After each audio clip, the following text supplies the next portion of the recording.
Terima kasih pemirsa, Anda kembali menyaksikan Zona Bisnis dan saatnya kami menghadirkan sejumlah informasi menarik dari dunia ekonomi dan bisnis dan kali ini dalam segmen Economic Flash.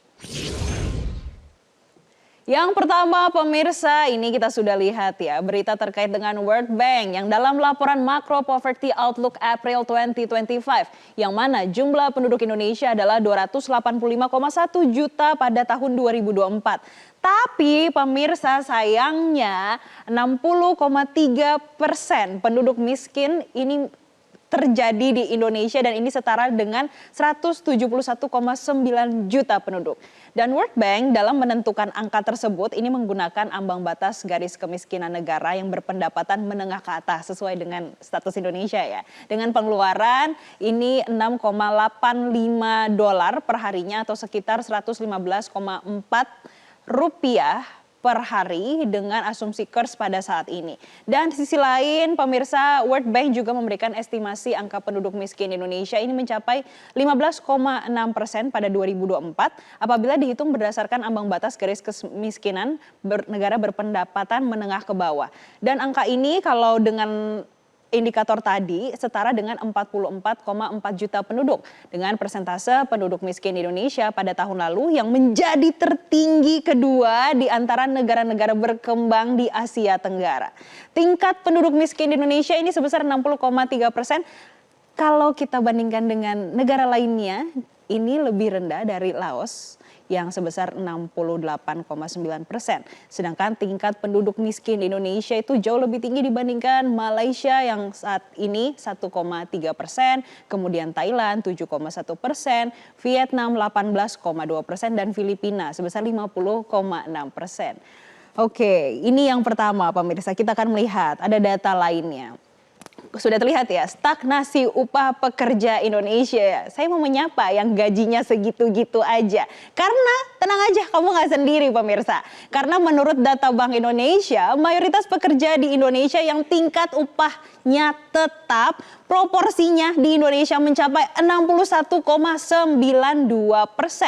Sedangkan sebanyak 1,58% pekerja mengatakan mengalami penurunan upah. Oke, ini lebih banyak dibandingkan dengan semester sebelumnya yang tercatat 1,08%.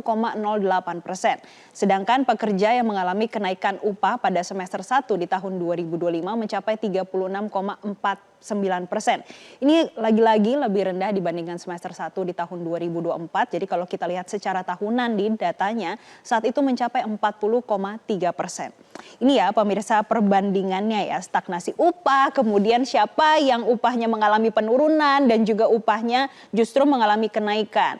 Nah pemirsa, kalau kita bandingkan pada semester 1 tahun 2023, pekerja yang mendapatkan kenaikan upah ini mencapai 43,06%. Jadi pemirsa, kalau secara keseluruhan menurut Bank Indonesia, pertumbuhan upah para pekerja di Indonesia tuh terindikasi melambat pada semester 1 di tahun 2025. Karena dengan kenaikan saldo bersihnya 34,91%. Dan angka ini menjadi yang terendah kalau kita bandingkan dengan semester pertama pada tahun-tahun sebelumnya.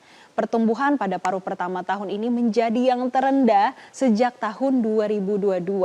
Nah sekarang yang menjadi pertanyaan, kira-kira pekerja apa aja yang mengalami kenaikan upah?